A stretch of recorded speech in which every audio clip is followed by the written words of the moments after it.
Don't worry, I'm not going to read all this, I promise. And thank you all for coming. I know this is a bad time of the year and all that, but this is obviously a very important evening for you all. I mean, big topic that you'll all be talking about, and I hope I can, both in the presentation that I make off the bat, as well as participating later in the forum, lend whatever insights I can from the research that I've been doing for, God, too many years on the subject generally of urban economic development, but in particular recently on the role of universities, knowledge districts, tech parks, science parks, research generally, R&D as a contributor to urban redevelopment.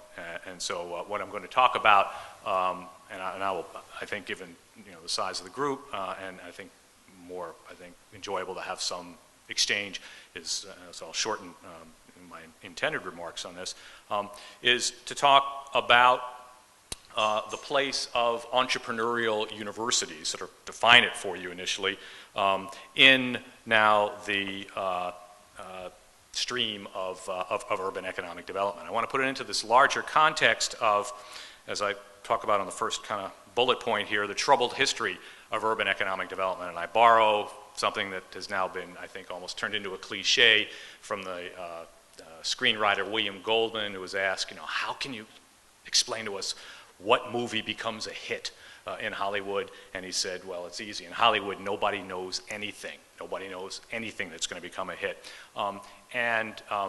I know you're not supposed to kind of insult your hosts or insult the city, but for the city that gave Kurt Schilling $75 million, you probably know a little bit about nobody knows anything. And I hope nobody responsible for that is here and ready to pillory me. But it is quite true that we are incredibly overconfident and incredibly certain about things that we think work in economic development, or models that we think work from other communities that we want to apply to our own community, when it turns out when we actually kind of look behind the facade or behind the patina, or if you want to really be negative about it, the Potemkin village that's put up about some of these redevelopment projects, that there's really less there that meets the eye. That we really don't know, as Enrico Moretti, who's written a very important recent book called The New Geography of Jobs, points out, we really don't know. We sort of can explain after the fact why certain cities are doing pretty well. We can explain after the fact why high-tech clusters develop in certain places, but we really do a terrible job at predicting where they're going to occur, or particularly why they might occur if we do X, Y, or Z. And so one of the things that I want to address here is a sort of a call for, and this sounds odd since I have my own very strongly held opinions on these things, but a call for a great deal more modesty in how we approach the issue of revitalizing cities, because we don't know a lot, and maybe we need to think a little bit smaller. Maybe we need to think in terms of the things that we really can control, rather than thinking that there are certain things we can create that we really don't. Because the history, certainly, of urban economic development is a very, as I say, long and troubled one. I mean, you just go through the various fads of economic development over the last 30 years. Sports stadiums, well, get a sports team. That's going to be the way of really ramping up the urban economy. They tend not to pay off particularly well. In fact, it's one of the few areas that economists are actually in reasonable consensus on. It was a survey done in the American Economic Association a few years ago, and 90% of economists, on the left, on the right, although most economists tend to be sort of center-right, but be that as it may, 90% agree that subsidies for sports teams and sports stadiums don't make sense economically. So it's one of those sort of areas that economists actually have a certain degree of consensus on. But sports stadiums, convention centers, smokestack chasing, business climate incentives, tax abatements, the long list of things that are done in economic development, research over the years has shown they tend not to pay off, and we sort of get back to square one that nobody really knows anything. Well, the latest approach that's in vogue, the latest approaches, I should say, are in vogue, are beyond sort of, let's call it simplistic smokestack chasing or tax abatements or build this big ticket investment like a sports stadium or a convention center. these are approaches designed to encourage the innovation sector of the local economy, that we're in a knowledge economy, we're in a high-tech era, and that cities that can encourage the innovation sector are in fact the cities that will do well in the future. Technology-based economic development, or for short TBED as I call it here, creation of knowledge districts, which I know is an issue here in Providence, and I'm looking forward to talking about that. Luring the creative class, or I put in quotation marks, the so-called creative class, to cities as a way of promoting growth. And the subject I'm going to talk most about, commercializing university research. This is the direction now that most cities are going, and the main, to kind of cut through the short, put it in shorthand, or cut through some of the points in this. Basically what cities look at, in fact, in some cases, public officials are guileless enough to say it in precisely these terms. They want to create the next Silicon Valley or the next Route 128. Universities want to be the next Stanford, the next MIT, which are universities presumed to have been at the forefront of creating the economic development that flourished in the cities around them, in the Bay Area, in the case of Stanford, and obviously in Boston in the case of MIT.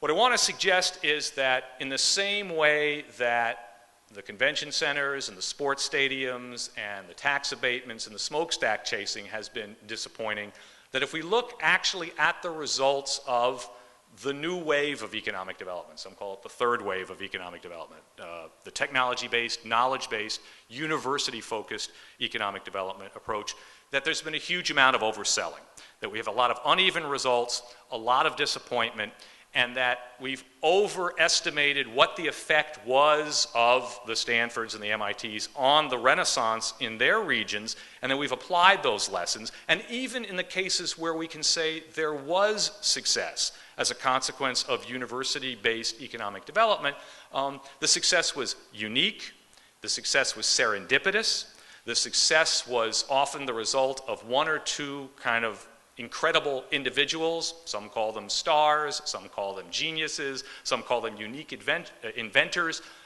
that are difficult to replicate in other places. That, again, we're trying to sort of take the model of what we presumed work in one place and apply it to our cities. And Providence, I think, is an example of that. Milwaukee, where I'm currently working, is certainly an example of that, and I'll talk about how that happens. But the issue to keep in mind, and I'll return to this after sort of going through the university commercialization issues here, is that sort of giving my conclusion in some ways first, that we need to be modest about what we can do as urban policymakers because of the fact that historical contingency, luck, and accident plays a hugely important role. And sort of to conclude this kind of prefatory section, let me just give two quick examples.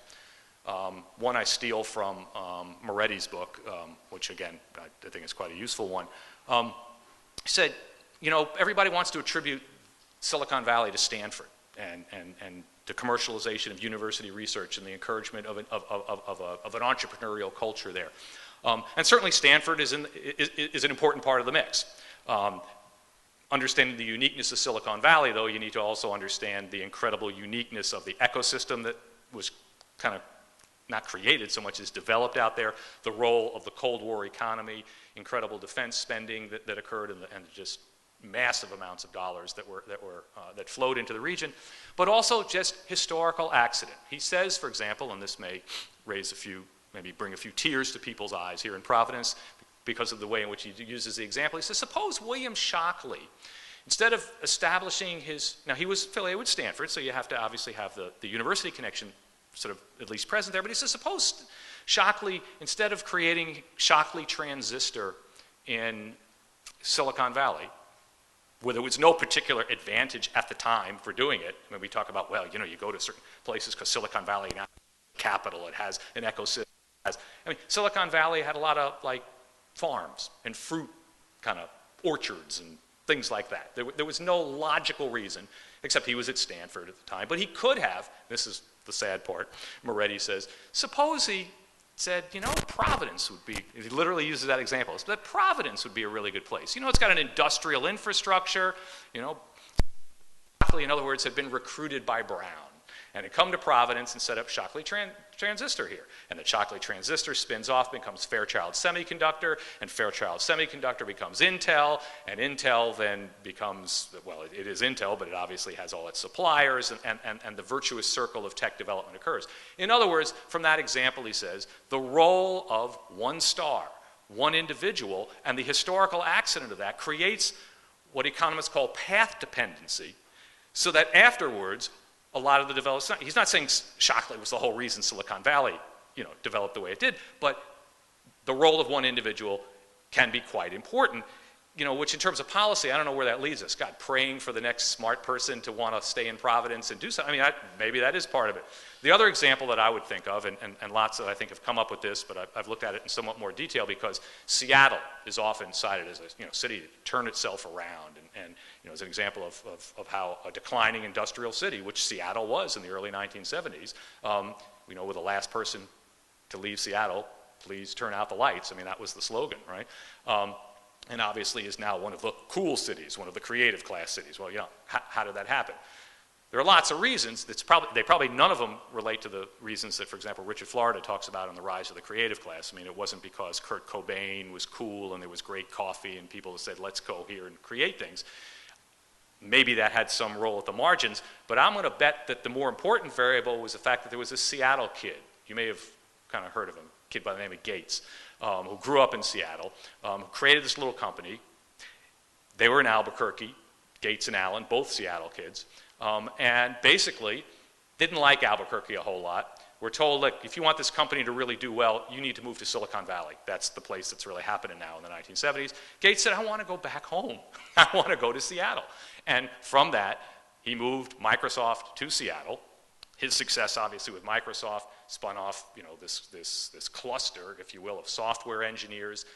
Then in the 1990s, when this guy just graduated from Princeton, a guy named Jeff Bezos, you may have heard of him, decided he wanted to start this little company called Amazon. He wanted to go to a place where there was a cluster of software engineers that he could kind of steal away. Microsoft was a really good place for him to poach from. He could also do some arrangements with Microsoft. And so, again, path dependency, an individual, serendipity, luck. Suppose Bill Gates were from, and I talk about this all the time when I speak in Milwaukee, suppose he were from Milwaukee.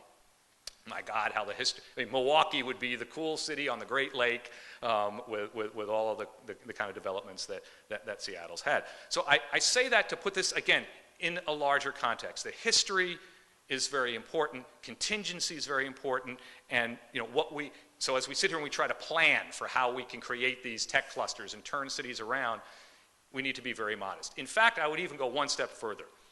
I can't think of any city that was a declining industrial city that embarked upon a set of strategies like the commercialization of research or luring the creative class or any number of these other strategies that through those strategies actually turned themselves around. I'm going to get to Pittsburgh. I call that the myth of Pittsburgh. Exactly. I mean, but we have stories like that out there. Or if we want to borrow the title from Michael Chabon's book, The Mysteries of Pittsburgh. But yeah, I mean, there are stories of city, Pittsburgh is one.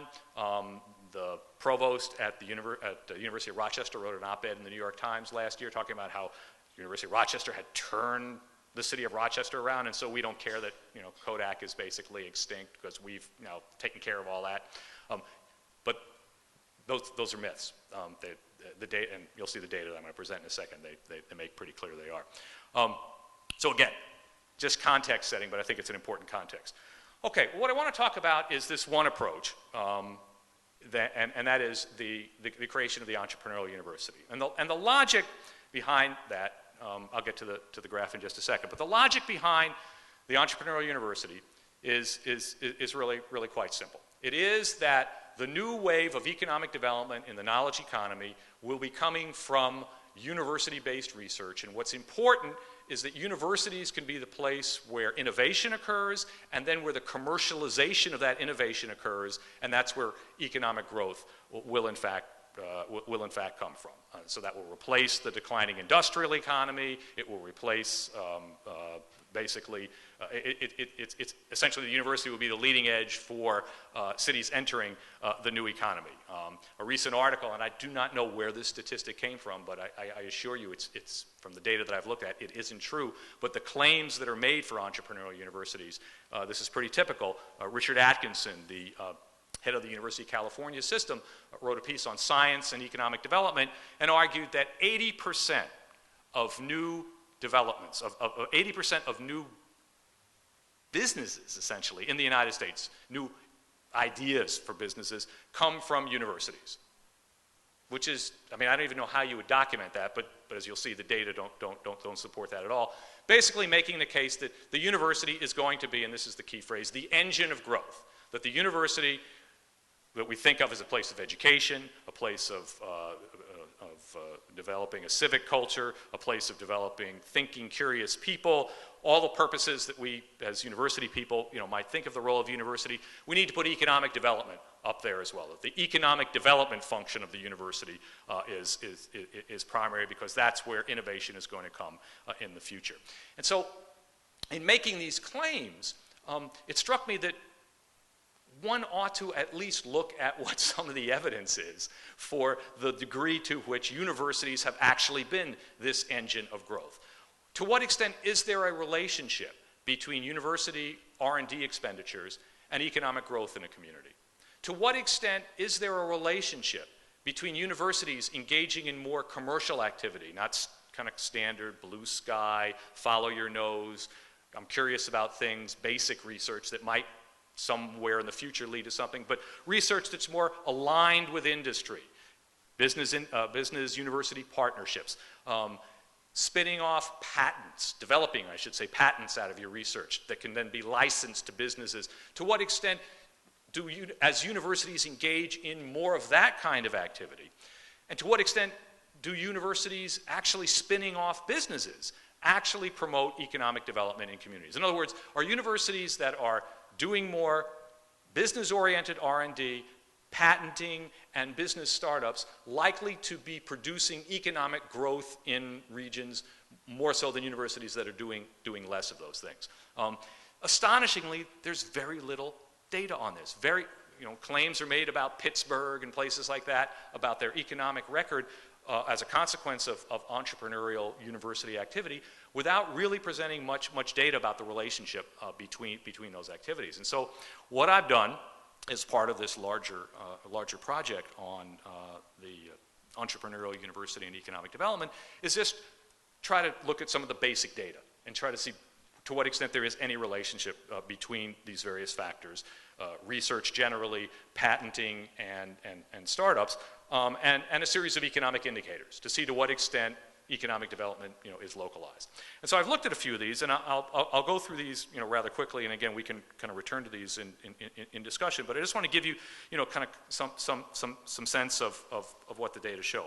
What I've looked at are the 60 largest metropolitan areas in the country. Some have major research universities, some don't have major research universities. Some have universities that have obviously a substantial amount of research expenditure by their universities.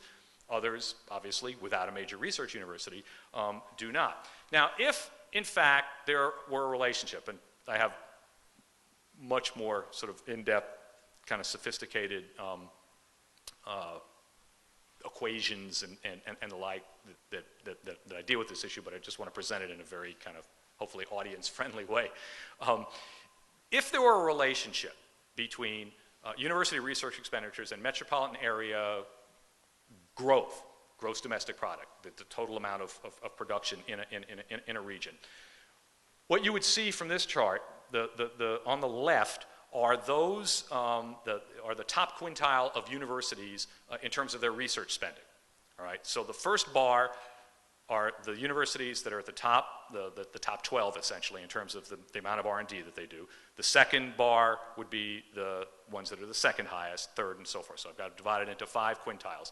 You should see, obviously, the bars moving down, right? If the universities that are spending the most on research are promoting the greatest amount of economic growth, you should see The first quintile being the highest, the second quintile being the second highest, the third. And you see a slight relationship there for the first three, but then you see the bottom two quintiles with actually higher growth rates than the first ones. So that actually over the last decade, these are metropolitan area gross domestic product growth over the last decade, the bottom quintile, it turns out, the bottom 12 universities in terms of the amount that they spend on R&D, actually have higher growth rates in their cities and in their regions. Actually, this is just their region. This is the metropolitan area. Than the ones are at the top. All right, so that's, I mean, that's not dispositive, but it's a start in terms of saying, well, you know, what's the relationship here? Especially, it's kind of interesting, given the boisterousness, if that's the right word, of the claims in favor of the entrepreneurial university, that it's the driver of the regional economy, that it's obviously the most important factor. At the very least, this data doesn't suggest, you know, that kind of obvious relationship. What about in terms of those research expenditures in terms of boosting development within the central city? Not just the region now, but the urban area, the urban core. To what extent is the city going to grow more rapidly in places where universities spend more on R&D? And again, you can see the relationship is even less clear here in favor of the entrepreneurial university. You do see, obviously, a stepwise down movement for the first three quintiles, to the point where the third quintile, cities have virtually no job growth over the last 20 years in the data that I collected. But again, the bottom quintiles have much higher rates of central city job growth. All right? So again, no obvious relationship between university research expenditures and central city job growth. And the other issue to look at is to what extent do university research expenditures seem to encourage if Richard Atkinson is correct, and 80% of all the new ideas for businesses are coming from universities these days, you would expect a relationship between a research university or the presence of a research university in a community and, as we'll see, commercialization measures in just a second, and startup rates of new businesses, right? I mean, that's one measure. It's not a great measure because lots of businesses are included in this, but it is a measure of the degree to which entrepreneurialism in the overall ecosystem and the overall economy is in fact flourishing. And as you can see, there's almost zero relationship. I mean, every quintile has about the same level of startup activity in the region. There's a slightly higher level in the bottom quintile, that is the metro areas that have the lowest level of university research expenditures, but basically the relationship is null. Well, let's move to a more obvious measure of commercialization, because the issue is not only just universities being engaged in research activities, it's that they're being more commercial, that their professors are going out and they're spinning off and they're getting patents and they're spinning off companies. What's the relationship between those commercialization activities and metro area and various economic indicators? And again, I'll go through these very quickly. You can see in terms of patent rates, there's no relationship to metro area gross domestic product growth. In terms of patent rates and central city job growth, again, no relationship. The places that have lowest patent rates actually have almost 3 times the level of job growth than those in the top quintile. And again, no obvious relationship between patent rates and metro area business startup rates. I'll run through those, which basically show that there's no correlation. And so what I've done is look at, as I said, the top 60 places, and this to give you a sense of sort of where these places stand and how the story needs to be nuanced a little bit. Let me go through sort of a few different types of cities. One of the ones that we start off with are what I call the classic success stories. The ones that we all talk about and we all want to imitate, right? You know, we're going to be the next Silicon Valley. We're going to be the next Raleigh Research Triangle Park. Everybody wants to mimic the success of Boston, maybe even Pittsburgh, we'll get to in a second. And these are obviously places that the causal argument has not been established, and again, we can talk about that it's the university R&D that promoted the growth in these regions. There may be other factors explaining it, but at least the data are consistent with that story. That is, Raleigh's doing very well economically, ranks high in terms of central city job growth, in terms of the metro area startup rate, in terms of metro area GDP growth, and it obviously is the top region in the country in terms of academic R&D per capita. San Francisco doing pretty well. Boston, not so great on a few indicators like metro area startups, but clearly central city job growth, Boston ranks pretty high and the like. And you go down the list here, Austin, San Diego, Salt Lake City. I mean, these are cities doing pretty well economically, and they obviously have research universities. So you would say, okay, at least the classic success story seems to work here, even though the causal link certainly hasn't been established. But look at some other places that rank about as high as those places in terms of academic R&D, that is the amount that universities are spending on research, and their economic results. Baltimore ranks higher than Boston in terms of academic R&D per capita, and look at Baltimore's economic rankings. I mean, the metro area actually is not too bad in GDP growth, but the central city is near the bottom. Metro area startup rate is actually fairly close to the bottom. New Haven, which I want to talk about a little bit more because that might be actually quite relevant to the discussion of Providence's possibilities. New Haven ranks 4th in the country in terms of academic R&D per capita. Yale, obviously, produces a substantial amount of, spends a lot and gets a lot of grants. And you can see New Haven, obviously, lagging on all those indicators. Rochester, notwithstanding the bragging of the provost in the New York Times, ranks very high in terms of academic R&D, but clearly lagging. And Pittsburgh, obviously, I'm going to talk about in a little bit more depth in just a second, ranks fairly high in academic R&D, but look at the concrete indicators of economic development. I mean, there's a story about Pittsburgh that's out there, but if you look at central city job growth, you look at, astonishingly, in terms of the metro area startup rate, next to last among the 60 largest metro areas in the country, and the metro area GDP growth rate fairly low. And then let's go finally to a third type of city. The first one are the classic success stories. High academic R&D, pretty good economic results. Second one, high academic R&D, terrible economic results. Then go to the other side, which again seems to call into question the entire entrepreneurial university model, cities that don't have major research universities and don't have a large amount of academic R&D, that have been the most successful, among the most successful cities in the country in terms of economic performance over the last decade. You might quibble with my including Des Moines in there, since the central city and metro area startup rates are pretty low, but it ranks 3rd in the country over the last decade in terms of the GDP growth in the region as a whole. But you look at Charlotte, particularly Boise, which is quite an interesting case, as Heike Meyer, a geographer, has written about, a city that has not only high economic performance, but high-tech performance, that it's become a high-tech mecca. Hewlett-Packard established a facility there in the 70s, and sort of path dependency from that developed out of it. And so even without academic commercialization and university-based research, Boise is one of the important non-Silicon Valley high-tech centers or high-tech clusters in the country. The one that continues to kill me is, and it probably stands out for you as well, ranking very near the bottom in terms of academic R&D per capita, 50th. 1st in central city job growth, 1st in metro area startup rate, and 5th in metro area GDP growth, and that's university mecca. I guess UNLV is growing in pretty good place, but it's not a major academic record, mecca, and that of course is Las Vegas.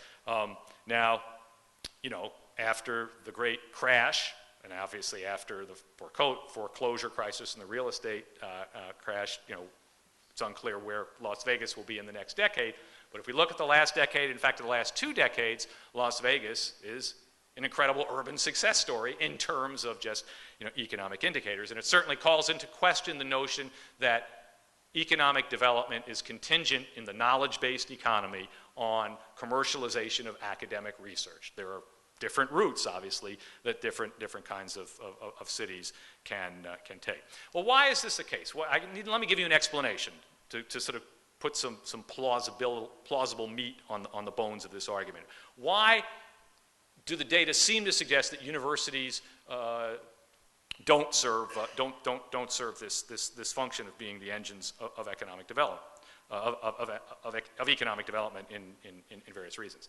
I think there are a few reasons. One is to, again, and we need to, because the rhetoric so outstrips the reality of this stuff, to need to know, sort of what the context is.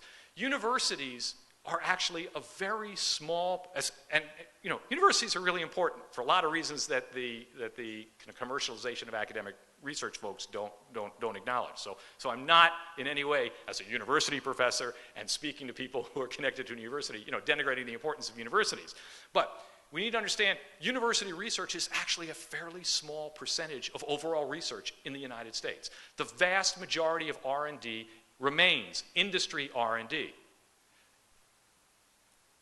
In 2012, for example, of the $540 billion in research and development funding in the United States, academic institutions produced $31 billion of that, compared to $280 billion from the corporate side. Now, that's just where the funding comes from, and obviously some of that federal funding went to universities. So if we look at the major performers of R&D, that is, where is R&D happening in the United States? And the top bar is 2012, and you can see that academic R&D is about $61 billion annually. Federal government R&D in terms of federal research installations and the like is about $29 billion, and industry R&D is $311 billion. In other words, by about 5 to 1, industry R&D is still where innovation and development and research that is clearly geared for commercial use is actually occurring. So the university, just in terms of as a magnitude here, as a quantity, is not going to be producing this incredible sort of bang for the buck with its research expenditures because of its sort of limited place in the R&D firmament. The university contribution, I would argue, comes in much later in its profoundness from basic research, from non-commercially oriented research that maybe decades later sees some commercial use. But the notion that universities, by the amount of their research spending and then the commercialization of it aligned with businesses, is going to be producing major growth, seems to be belied by the data here. And let me just give you a couple of numbers that make that ring rather true. The largest amount of research R&D expenditure by any university in the country by a mile is Johns Hopkins University. Every year, it's been like 30 years now, I think. They have great ties to the Defense Department, the Applied Physics Lab. They both get NIH money and Defense Department money, and that's the way you really make the big bucks. So they've got the medical, #1 or #2 ranked medical school. You get all the DoD money coming into the physics lab, and that's a formula for about $2 billion a year. So that's double the amount of virtually of any other university in the country. All right? Johns Hopkins University's $2 billion is dwarfed by Microsoft, $9 billion a year of R&D at Microsoft. It's dwarfed by Boeing. Boeing spends almost $7 billion a year in R&D. Intel, Cisco, 3M, all $5–6 billion a year, 2.5, 3 times the amount of Johns Hopkins University. Okay, so understand still the importance of private industry in this firmament, and then let's be a little more modest about what the role can be of universities. What are some of the other reasons why university R&D doesn't produce this tremendous bang for the buck? First of all, we talk about universities becoming more commercial and churning out patents and the like, and that amount has gone up since, and I won't get into the deep historical weeds on this, since Bayh-Dole in 1980 and the permission of universities basically to essentially privatize and commercialize federally funded research. And so the number of university patents has gone up, but universities still produce a trivial number of the overall patents in the U.S. economy. And again, we can go off on a side excursion here about whether patents really measure innovation anyway. That's a whole separate topic. But just for purposes of argument here, let's claim that it is an indicator.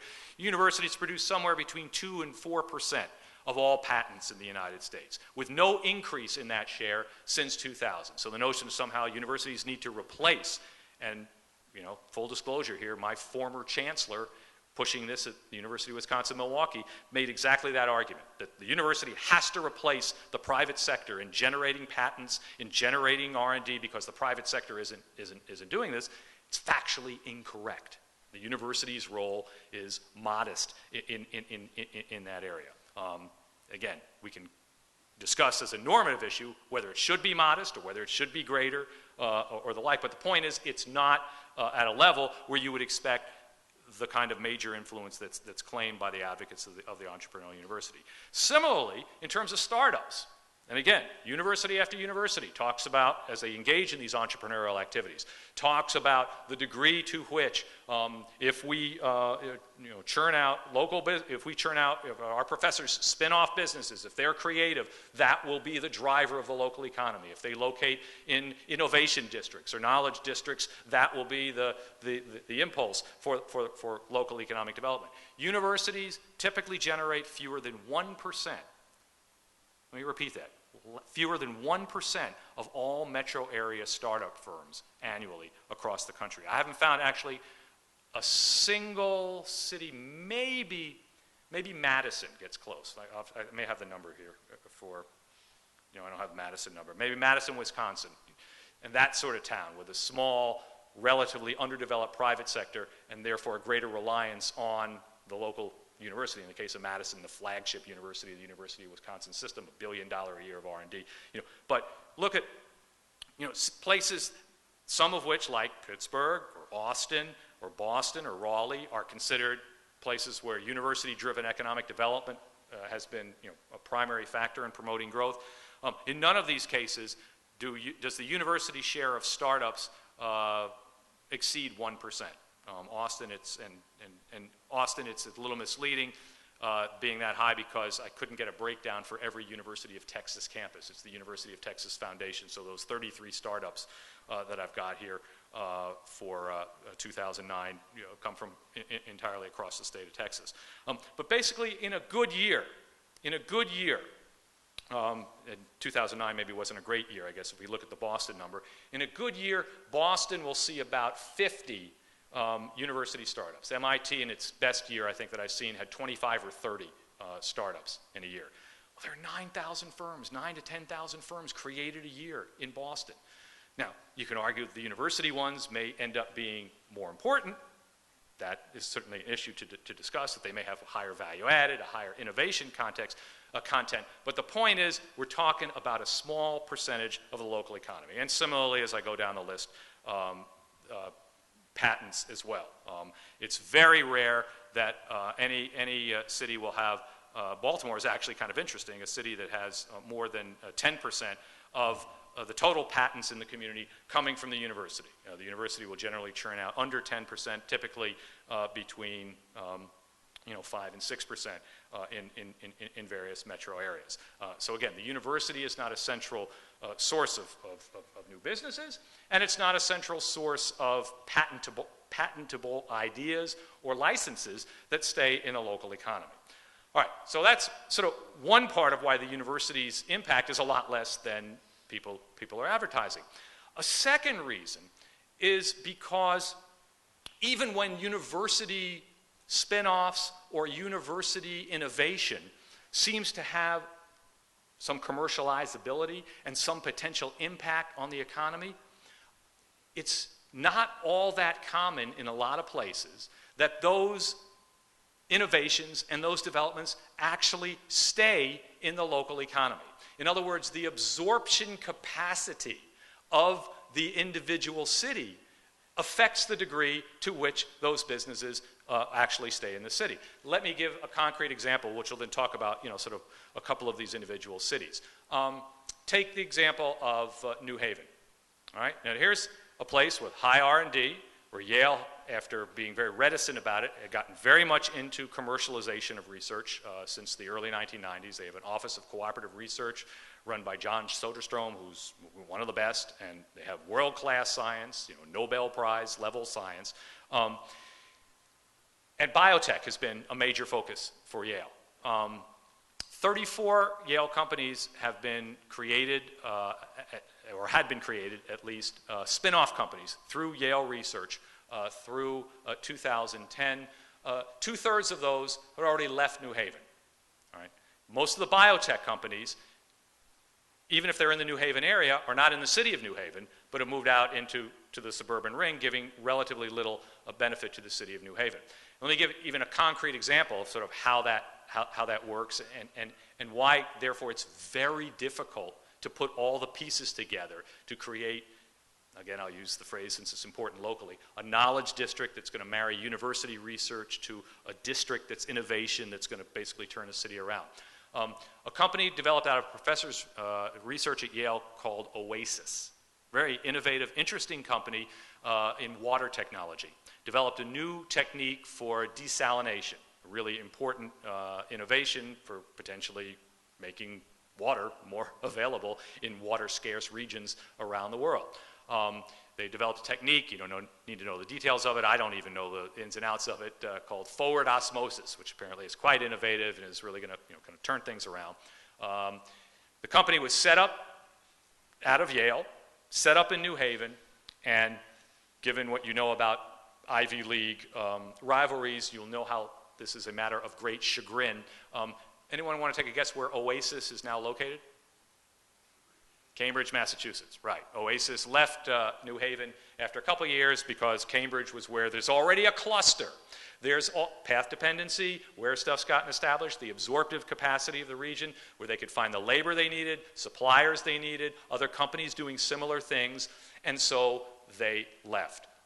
There's a fairly famous case study of some engineering innovation that was done in Cleveland at Case Western Reserve in the 90s, and a similar finding as well, that Case Western Reserve was a place where the cutting edge research was being done, but then when the time came for commercialization and production, the company moved to Silicon Valley, and some of the company's facilities actually moved to Japan. Why? Because there was already a cluster there, and the synergies would be much greater, and the absorptive capacity was not great in the Cleveland economy. There's no necessary relationship, in other words, even if we assume universities will produce some of this stuff, which obviously they produce some, I'm just claiming not as much as people claim, there's no necessary relationship between where the ideas are going to develop, the labs in which they're going to be produced, where the universities are going to produce this stuff, and where ultimately the best prospects for commercialization, for job creation, for production are going to occur. And in fact, they tend to be, in many cases, unconnected. Another example, just to sort of drive home the point.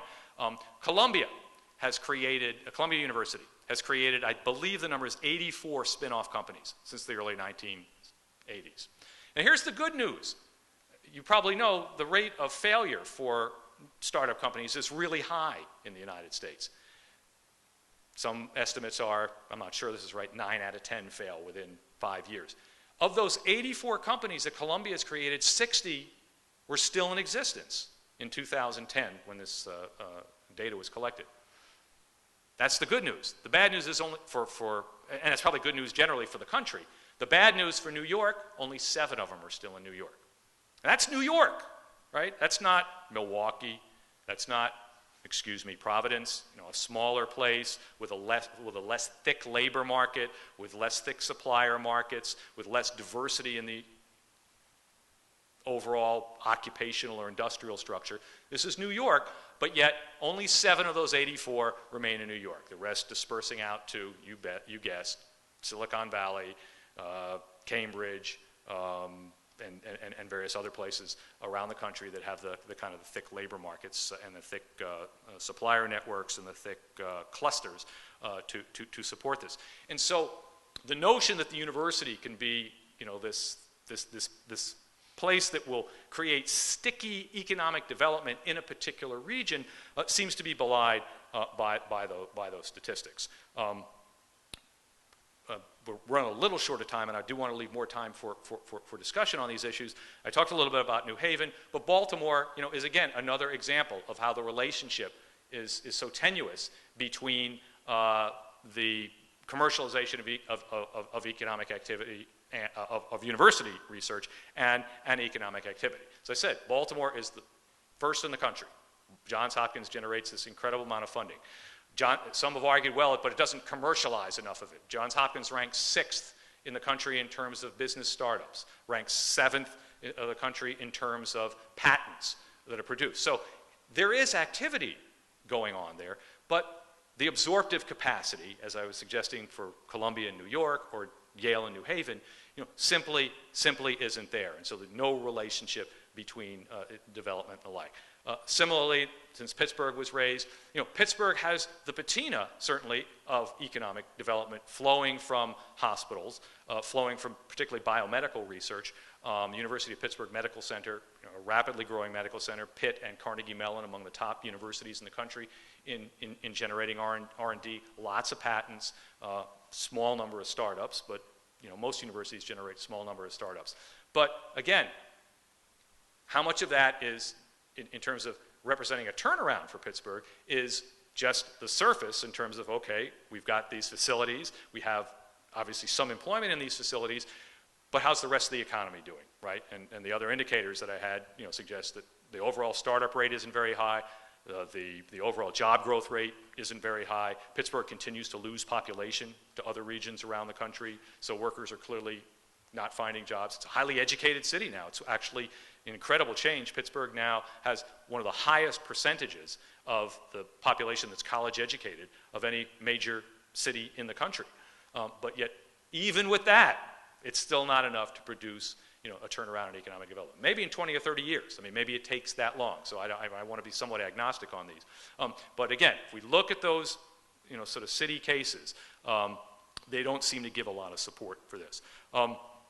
Let me just talk really briefly, and then I'll really wrap this up, about the specific, because I think this might be more, quite relevant to some of your issues here.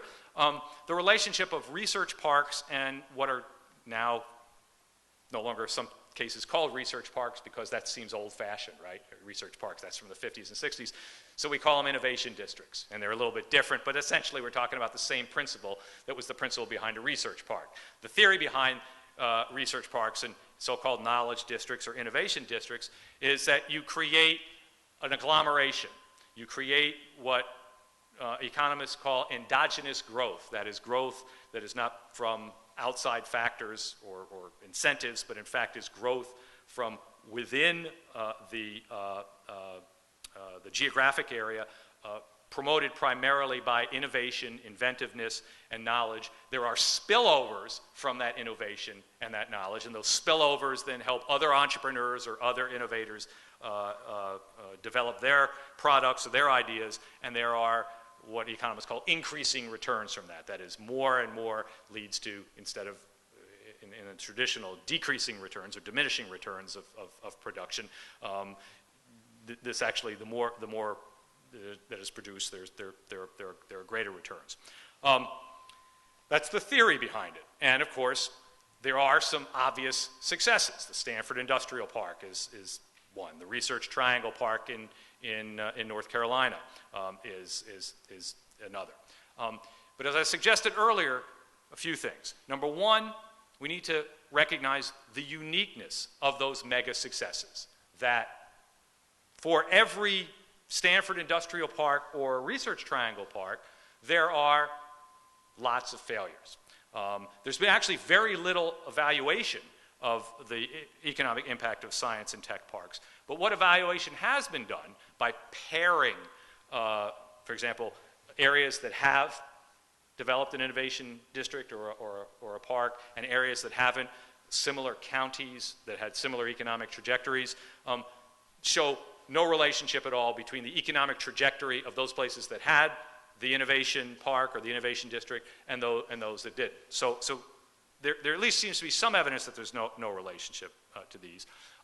And then when we sort of take it down a level to the case study level, when we look at individual cases, as I said, for every Stanford Industrial Park or Research Triangle Park, which are literally invoked, I mean, you all tell me if this has been the case here in Providence, but these things are literally invoked anytime anybody advocates something like an innovation district or a tech park. We're going to be the next Silicon Valley. We're going to do what North Carolina State did with the Centennial Park, or that sort of thing. But for every one of those, there is something called Intervista. You probably don't know Intervista, but it has the classic name. It's a little district that attempted to be created in the heart of Columbia, South Carolina. It was advocated by the powers that be at the University of South Carolina, basically to be okay, the next Silicon Valley, to imitate the success. I mean, it was explicitly stated the success of the Research Triangle Park. I mean, if they can do it in North Carolina, we can certainly do this in South Carolina. And so in the mid-2000s, Intervista was launched. This, I think it's 500 acres. I may be wrong, but it's a pretty substantial expanse in the heart of Columbia, to be basically, as befits the title, an innovation district, a knowledge district, if you will. The original plan was, I think, for $250 million for Intervista. I think it's come down a little bit, but it's still, I think the public expenditure has been about $150 or $160 million. And Intervista has created, I think in the 7 years that it's been in existence, something, or if you can actually document jobs that have come to Intervista that would not have come to Columbia, I want to say something like 100 jobs. It's generally regarded as one of the most incredible boondoggles in South Carolina history. Let me get the exact quote because I find it quite amusing. This is a university public relations officer who probably is going to be retiring soon. The final state legislature allocation for Intervista was just discussed, and the governor of South Carolina basically supported it, but said that she regarded it as throwing bad money or good money after bad, and the testimony of the university's, I'm sorry, it wasn't a PR guy, it was the CFO of the university, said, and I quote, "Intervista has not been as big a disaster as some have led us to believe." Great. Have there been setbacks? Have there been changes of course? Sure. But basically, what Intervista tried to do, and I think this goes to the heart of why entrepreneurial universities are not a great idea, is that university officials began to play venture capitalist, began to try to pick winners and losers and say, this is the area of research we think is going to be commercializable, we can make money off this, this will help the community spin off jobs, and that's going to ultimately be the economic salvation of the community. And the winner that they tried to pick was hydrogen fuel cell research, because they heard the Obama administration was going to be spending millions, if not billions, on that. And the Obama administration decided, we're not going to spend money, we're going a different route, we're going more for solar, we're going for other kind of investments. So the federal investments that they presumed were coming for hydrogen fuel cell research, where one of the buildings that was built in Intervista was particularly configured for hydrogen fuel cell research, is completely unoccupied. And the private buildings that were supposed to follow, because they had anticipated potential investments in hydrogen fuel cell research, haven't even been built there. The lesson on that is that the success stories, in most cases, and Silicon Valley is the perfect example of this, didn't come from university officials sitting around picking winners and losers and saying, as, again, I might as well, be negative about my own institution, where my chancellor, basically says, we're going to align the university's research in the future with the structure of the regional economy.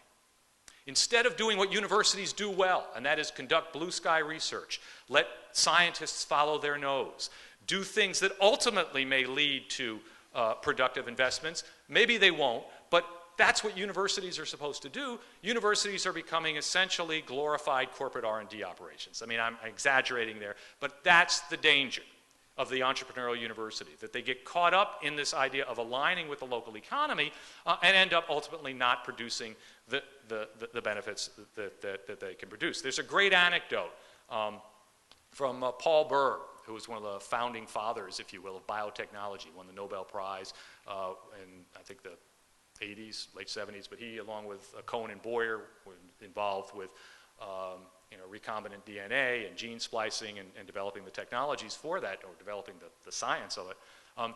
Berg said very clearly about biotechnology, he said, the reason we were able to develop the things that we did that ultimately created this new field, this world-changing field, was because we didn't have partnerships with business. We didn't have industry partnerships. When I talked to industry people in the 60s and 70s, they didn't want to hear the direction I was going. They thought I should be doing something else. If I had followed them, if Herb Boyer and Stan Cohen had followed them, they would not have developed the techniques that they developed. You need to be working as a scientist, following your nose, and then eventually maybe something can be commercializable. And so that lesson is a very important one for universities to take, not only in terms of maintaining their integrity as a university, and again, I don't have time to go into a big section of my analysis, which is what the effect is of all this on universities themselves, how ultimately this approach may undermine science and ultimately kill the golden goose that people think is important for the local economy. But the bottom line is that universities scientists need to follow their own noses, and that universities, and I would even argue city officials as well, shouldn't think that they can play venture capitalist and shouldn't think that they can necessarily pick winners and losers. And I'm going to cut short. I've got a lot of other material here. But I actually read a document that I think is relatively recent that was produced by the city of Providence on sort of economic development in the community. And in the introductory section, there was, I thought, a very intelligent point that needs to be underscored, that as it went on to talk about later on in the document things that probably didn't make a lot of sense off of what I've been talking about here. But at the beginning, talking about, we need to be modest about what cities can actually do to affect economic development and do the things well that in fact we can do. Maintain a good business climate. Now, one can argue what that means, but maintain a good climate for investment. Take care of high quality city services. Maintain the best quality education system we can. Maintain safe neighborhoods, clean neighborhoods, basic quality of life, park kinds of issues. But picking winners and losers in the economy is probably not the way that either cities or universities can make the greatest contribution to economic development. Why don't I close there and leave it open for questions, and we can take it from there. So thank you very much.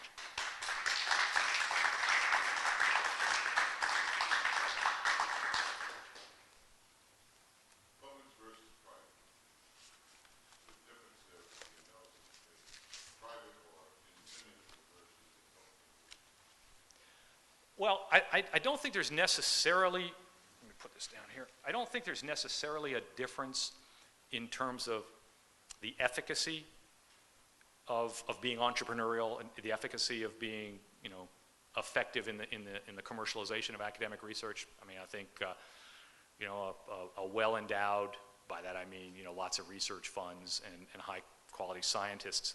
Public university can be every bit as much of a player in this, if you will. I think the larger issue is in terms of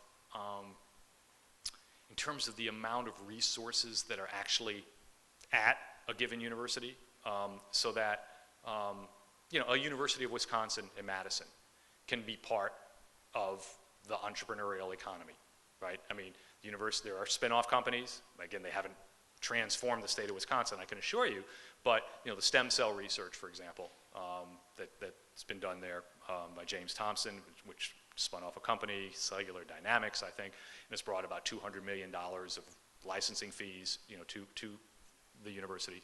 As an example of a public university sort of playing the entrepreneurial game and making some contribution, right? But basically, and she took a lot of flack for this, but when Drew Faust became the president of Harvard, she gave an interview, which she claimed she was misinterpreted or misquoted, as they always do when they get flack, in which she said that there are probably only about 10 or 15 universities in the country who should be doing, and she was not even just saying sort of the commercialization stuff, she was also talking about sort of making major investments in big science and large amounts of research because of the dollars involved. She's actually correct in that in terms of the ability to produce the kind of science that both will make major contributions to sort of transforming science, but also probably the extent to which some of that science can kind of filter out and commercialize effectively. I mean, it's quite extraordinary, actually, to see that the top 15 universities in the country, I mean, one statistic I didn't kind of present to you, in terms of technology transfer, that the top 15 universities in the country get 73% of all of the licensing revenues in the country. That's just 15 universities, right? The top 5 universities get over 40%. So it's basically the big players. You know, somebody will have a jackpot that they'll hit and get a product, a license that will generate a lot of dollars, and they'll hit that top 5 and bounce. But basically, the top 15 have been pretty much the top 15 for the last 20 years. And there are a few publics in there. I mean, you know, the University of Washington in Seattle is one. University of Wisconsin is one. University of Michigan, you know, is another. But, you know, I'm thinking just off the top of my head of the ones that are at the top. Obviously, MIT and Stanford are always near the top. The more recent ones, NYU. And usually, they generate a lot from these things because they, you know, they hit the jackpot. They get one sort of thing that paid off. NYU, somebody developed a drug called Remicade, which is, I think, for Crohn's disease and other autoimmune things, and they've got, I want to say, like $600 million in royalties from that. Emory Amtrivo, which is an HIV drug. Northwestern University is actually the big winner in the last year. $700 million in royalties from Lyrica, which is an anticonvulsant and a painkiller. But those are the exceptions that prove the rule, right? I mean, so they hit a jackpot like that, and then university after university, like my university, you know, spend millions of dollars a year on a tech transfer office and millions of dollars underwriting scientists who claim they're aligned with industry and are going to produce, you know, all of this stuff. And, you know, I think last year we had about $12,000 in licensing income for our, I mean, literally probably a $5 million office. That's why the dirty little secret of tech transfer is that 50% of universities flat out lose money on tech transfer. So public, private, it doesn't really matter. There's a select few who can probably play the game, play it well, and both make money from it, maybe make some contribution to the local economy, and also make, more importantly, because this is kind of what we're supposed to do as a university, make a contribution to knowledge and contribution to science. Because if we're just doing the other stuff, why call ourselves a university? We might as well just call ourselves a firm or something. In fact, I think I have that quote at the end. Chris Armbruster, a British economist or geographer, I think, said, you know, it's possible that universities can commercially exploit a patent, conduct an initial public offering of shares, or grow very wealthy indeed. But wouldn't that organization not be better? Would that organization not be better described as a firm? And you know, again, that's a value issue in terms of universities. But you know, I think there is a real danger to what. And that hasn't been my main focus. My main focus has been the economic development issue, but there's a danger, obviously, what can happen in universities. Yes, ma'am.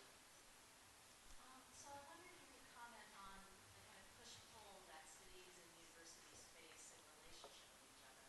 So on the one hand, universities, research universities, at all levels and scales, are facing a declining source of revenue to support the research enterprise, particularly, you know, obviously from the federal government.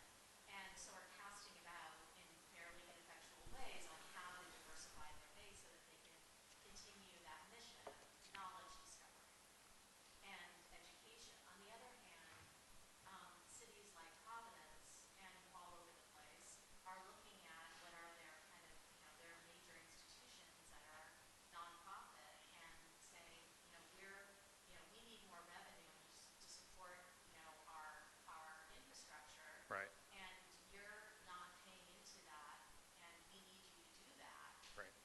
And so universities coming up with ways to support the community, support cities, and that ends up looking like urban development. Right. It's not exactly the same, you know, as setting up a research park or something like that, but in many ways that is, you know, a hope that universities can both be consistent with their mission, Right, and contribute meaningfully to urban development. right. Which I'm really, that's, I mean, it's a very, very good way of kind of phrasing it, and I'm really glad you brought that question up, because I agree completely with the idea, and I think you would take from my comments that I didn't necessarily, with the notion that there is an important economic role to be played by universities in urban revitalization. It's just that it's not the tech transfer one, is the argument I'm making. It's not the academic commercialization one. If we kind of view it, the potential role of universities in the economy in sort of two main categories, which is, I think, the way you were outlining it. You know, one is the one that I spent the whole time talking about, and that is commercialization of research, innovation, you know, that sort of thing, which I'm arguing doesn't produce the benefits that allegedly it does. But there's a second one that's been lumped increasingly under the kind of the label universities as anchor institutions in cities. All right, eds and meds is you know, another category that's obviously kind of used as shorthand for this. And there, I think, there is no doubt that in part, and particularly in troubled cities where lots of industry is left, where universities and to some extent hospitals, or in some cases actually hospitals and then to some extent universities, are the largest employers left, that there is an important role just as an economic component, or as a component of the economy, to play in terms of urban revitalization. It could be in terms of, as you say, real estate development. Could be, and Yale is a good example. I mean, I'm really glad you raised this because, and I have this obviously in the writings that I've done on this, you know, there are two sides to the Yale story. I mean, one is the disappointing tech transfer story that I used for my own purposes, you know, here. But the other one is, I think, a fairly positive role after a lot of fits and starts and some conflict as an anchor institution. I mean, imagine New Haven if Yale didn't employ X number of relatively modest skilled, and I know there have been a lot of labor issues, you know, at Yale, but be that as it may, you know, modestly skilled New Havenites no longer working in manufacturing firms or the like in New Haven, who are working at Yale. Yale's investments in terms of retail development around downtown New Haven. Some of Yale's neighborhood investments, the whole Dwight Hall enterprise, community outreach partnership work. My alma mater, the University of Pennsylvania, has pioneered sort of in some ways some of these activities as an anchor institution, using, for example, the university's purchasing power to boost local businesses. The University of Pennsylvania purchases, I believe, something like 10% of all of its supplies from not just Philadelphia suppliers, but from the West Philadelphia neighborhood, meaning that, you know, they buy, you know, let's call it, you know, not high-tech services, but they'll buy, you know, linens, laundry services, food services, entry-level kinds of businesses, and so they've contributed to business startups in the neighborhood, employment in the neighborhood, and literally channeled through both hiring people in the neighborhood, building housing in the neighborhood for university employees and the like, as well as some of these business expenditures, development, you know, in the neighborhoods. So I think a very important part of a university role in the city is how can it use its economic leverage, the fact that these are billion-dollar institutions, to make sure that some of those investments in the community, in real estate, in hiring people, in businesses, in supplier networks and the like, can contribute to local economic development. How can universities function as effective anchor institutions? Absolutely. I mean, I think there's a very important role to be played there. Yes, sir. Could you make clear, does your research show that overall, you know, broadly speaking, this is a losing proposition, or that the effects have been exaggerated? In other words, there is some benefit, it's just not as big as people say, or that this is really costing universities money that, you know, they're throwing money down the rat hole. Right. For the vast majority of universities, it's probably, well, it's a two-pronged issue, I guess. It's both what's the effect on the university, but also what's it delivering for the community, right? So I guess my argument is, for the vast majority of universities, it is, money down the rat hole is probably a stronger way to put it than I would put it, but it's certainly not going to deliver a return on investment in terms of getting more dollars coming back to the university to sustain, you know, it's part of the argument for tech transfer is it can be a cash cow that will underwrite, you know, science, research, and other activities of the university. and that seems incontrovertibly wrong. I mean, the evidence now over 20 years of this stuff, seems pretty clear that the number of universities that are basically losing money, is somewhere around 50%. And some are in that, maybe that break even to making $1 off of it, but it's just not going to be, anything generating a lot. In terms of the overselling versus a disaster, I mean, it isn't that it's more of an overselling argument in the sense that it isn't the university is not going to wreck the economy, by doing research commercialization or professors turning out patents. It's just that those benefits are not, they're not going to be localized, the spillover benefits to the local community, and so then it becomes a cost-benefit kind of question. Because increasingly, I mean, the question was asked before about public versus private universities, but in some private universities this is true too, because finances are getting tight everywhere. As more money is put into these, what Irv Fellner of Penn State calls technology niche activities at universities, those activities sort of get put on steroids because they're supposed to be producing these economic development benefits. But across the board at the university, there are cuts in lots of other areas, right? I mean, you trim back in the arts, you trim back in the humanities, even in some areas of the sciences that are not deemed as commercializable. And that ultimately, could have, I think, an important deleterious effect, on the university. So I guess the sum of my argument is that lots of dollars are being spent on stuff that doesn't yield any clear economic development benefit, that has tremendous costs for the university, and can in fact ultimately be, ruinous might be too strong a term, but can be really, really detrimental to the university. And again, it depends on the university. For those top 15 universities, at a philosophical level, and some argue at that level, and that's fine, you can argue that, some of these commercialization impulses have kind of skewed science at MIT or Yale or Harvard or even Brown, in directions maybe it shouldn't go. But in the end, the academic core of those institutions and I would hope, and I think I'd argue, and the quality of the science that's done and the quality of the research is such that the entrepreneurial sector won't cannibalize the pure basic science sector of the university. And it might. I mean, Phil Moravsky of Notre Dame, an economist, has essentially argued that. I have this quote on here, which I think is a little strong, but the real danger, I think the real danger is for universities that, I think it was the title of a book, which is a loosely based account of the University of Connecticut, called Wannabe U.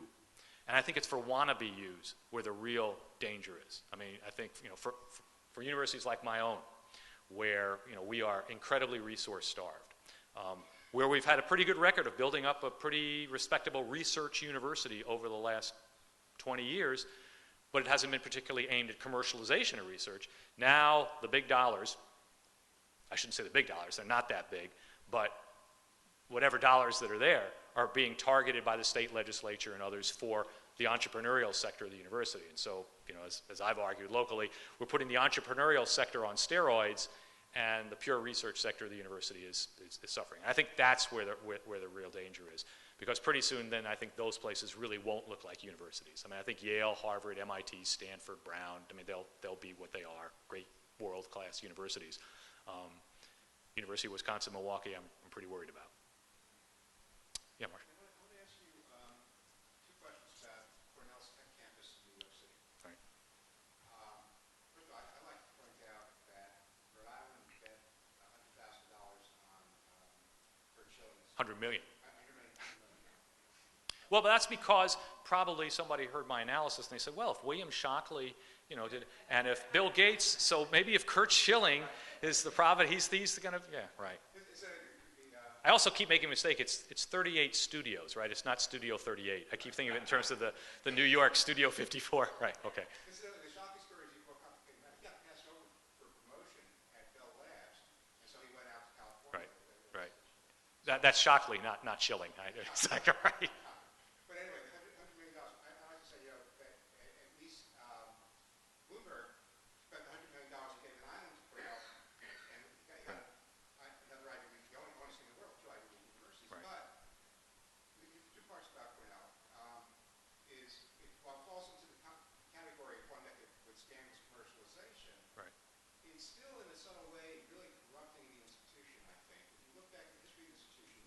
started as a place where the goal was knowledge for knowledge's sake. Right.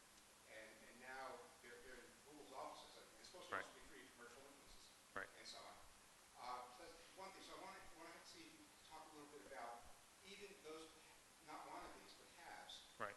the corrupting influence on the culture. Right. And the other part is, Bloomberg went ahead and did this probably because he read Business Week or Richard Florida or whatever of everybody else, and brought them in. So now you've got them.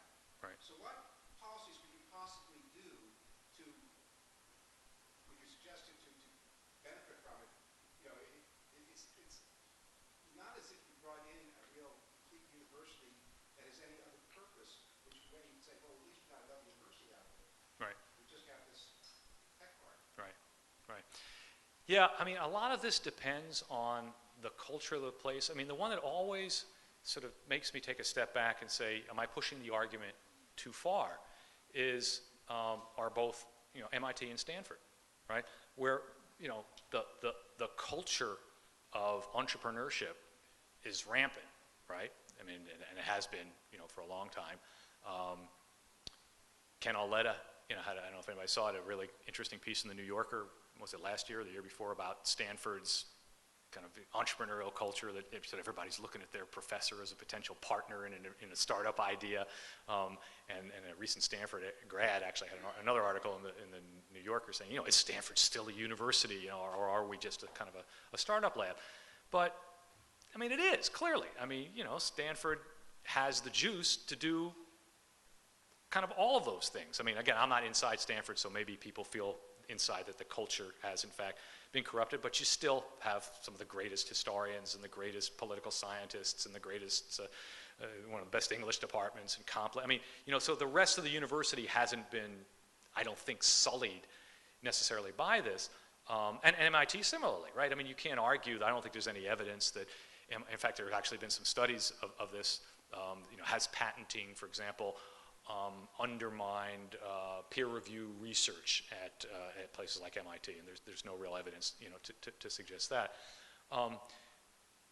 But again, I think whether or not it's true at those cases which have fully, at those types of universities which have fully kind of accepted and incarnate in many ways this entrepreneurial ethos, I think they're at the extreme. I think the danger is potentially, as I said earlier, for lesser places. In the case of the Cornell, and it's Cornell Technion, right? It's this Israeli university that is also involved, in the process. I don't think that necessarily sort of contaminates in the same way. I mean, Cornell is at such a level that I don't think Cornell's sort of academic integrity, is going to be sullied, by this sort of thing. Unless Murawski's right, and Murawski has some data. I think it's weak, so I wouldn't push it. To claim that in fact peer-reviewed scientific research has declined since Bayh-Dole, that the U.S. Isn't churning out as much highly respected research internationally. Robert Gordon, an economist at Northwestern, has just written a very provocative paper on the end of innovation. Everybody's talking about the new innovation economy and innovation this, innovation that, and he argues we've actually reached the end of sort of this phase of innovation, and so that the pace of innovation is actually slowing down, even as some folks claim universities are producing more of this. So that being the case, it may not be that there's going to be that much, produced out of this, but I don't think that the Cornell Technion experiment is A, going to permanently corrupt Cornell, and B, I also don't think it's going to be a major force promoting economic development in New York. I think that basically the separation of sort of a tech campus from the main kind of science of the campus will ultimately produce, relatively pedestrian research that isn't going to be kind of earth-changing, that may produce useful things for a particular company here or there, but ultimately I don't think it will make a difference, certainly to New York's overall kind of economic trajectory. So I don't know if that directly kind of answers your question, but yeah. I guess I'm getting, one more? Sure. Education reports anchor universities aren't the answer. Do you have No, because I told you the key here is we need to be modest. That's my grade out, right? It's like, okay, so what would you do, professor? Well, actually, we have to be. I mean, one part is being modest, and I suggested at the end is, in terms of urban economic development, is back to basics. That do what we can be good at in cities that aren't going to be guaranteed. I mean, let me take a step back. Nothing we can do is going to be a guarantee of turning a city around. I mean, I think that's the sad truth. Nobody knows anything about what will really turn the city around, and B, it may well be that for certain cities that have reached a certain stage, nothing is going to work. Again, I'm not an advocate of planned shrinkage or some of the other more radical kind of approaches to these things, but I think we need to be really kind of sober about what those prospects are.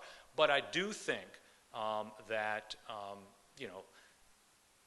basic things like investment in infrastructure, quality city services, investment in human capital. I mean, we know that obviously there's a relationship between a skilled labor force and an educated labor force in a community, and the economic prospects for that community, that you're likely to attract firms that need a thick labor market where they can get the kind of diversified skilled labor that they want. The problem is it's a kind of a, you're in a, I don't know if it's a catch-22, I don't know what it would be, but if you've got a distressed local economy and you do all these investments in human capital, I mean, how many Brown graduates stay in Providence? Right? Even in Boston, they're concerned, even with a thriving economy, about the so-called brain drain, right? Where people go to school in Boston and then they end up taking a job in, you go back to my list of the places that are Las Vegas or Charlotte or, Dallas or wherever.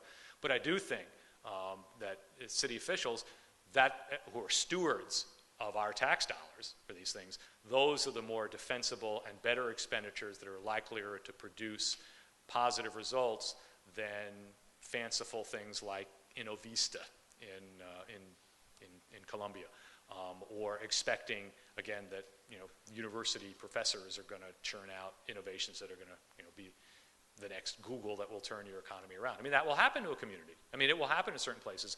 I wouldn't, as somebody who believes that there are things that we can do that we're not just helpless against these things, I wouldn't want to make the argument, that there's nothing we can do with it. The only thing in Milwaukee or Providence that we can do is just hope that one day we get our Bill Gates. But there probably, again, I'll end in the way I began. I mean, there is an element of luck and serendipity and then historical contingency in all this. And then it becomes, sort of being able to take advantage of some of those breaks. And I guess I would also close by saying, I mean, the one sort of caveat to all this is that while a lot of these sort of picking winners and losers or initiatives don't seem to yield a lot of success, it is also possible to say that a kind of what some folks have called a big push project could make a major difference. But when I talk about big push, and we have to think what the equivalent would be, it's something like the TVA in the rural South in the 1930s, right? Which changes the infrastructure, which changes the possibilities, which creates a base upon which then economic development could occur. Atlanta building this incredible airport at a time where it was a first mover in getting it. I think that that made a difference. So if there's something like that might be out there that somebody can basically say, we're going to get 10, 15, 20 billion dollars for that kind of investment, that might turn a city down. But thinking that we can do it kind of on the cheap or create little funky creative class districts or that sort of thing in cities, I can almost guarantee nothing really positive in terms of turning the city around is going to happen from those kinds of investments. Okay, great. Thank you all very much.